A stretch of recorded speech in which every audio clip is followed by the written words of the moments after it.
Okay, so kung mahilig kang mag-travel like me, alam mo yung struggle na to. Minsan kulang ang phone camera, pero ayaw mo rin naman magdala ng malaking camera. So I started looking for something na small, powerful, and perfect for travel content. And that's why today, finally, i-unbox natin ang DJI Osmo Action 5 Pro. But the real question is, ito na ba ang best camera for travel creators this 2026? Let's open it.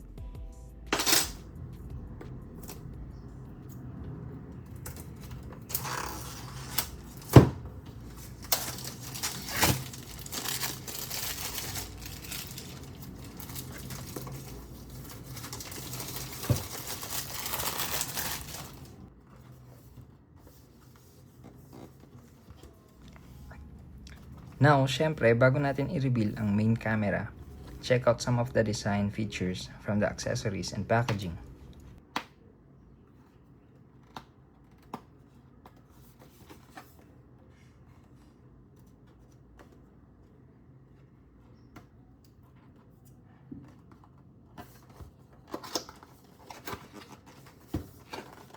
Ang nice dito, sobrang thoughtful ng packaging, kahit mga small accessories nila.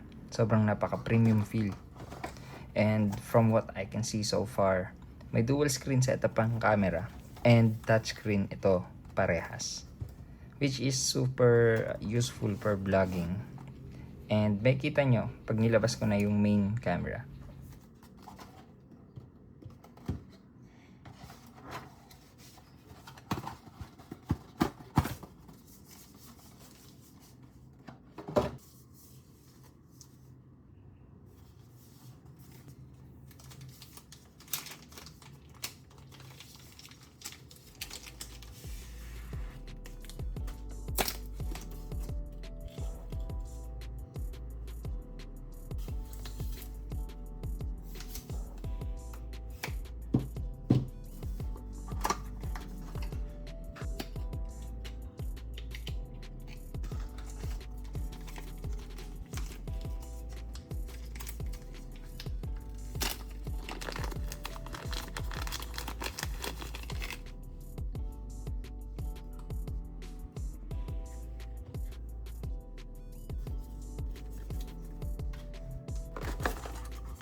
And here it is, the DJI Osmo Action 5 Pro.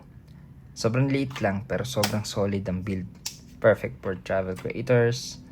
Hindi siya bulky pero kaya mag-cinematic output. And look at this, dual screens for vlogging and setting stabilization all in one in a tiny body. So bakit sobrang hype ng DJI Action 5 Pro ngayon? First, stabilization. Kahit tumatakbo o naglalakad ka, smooth pa rin yung footage. Second, travel friendly. Yung size nito, hindi mo need dalhin yung malaking camera setup. And third, durable at versatile. Pwede sa hiking, beach, biking, kahit saan mo gusto. Honestly, this is exactly what I need for my travel videos. So ngayon, gusto ko marinig sa inyo. Do you think DJI Action 5 Pro beats GoPro for travel content? Or mas okay pa rin ang GoPro? Comment down below and let's discuss.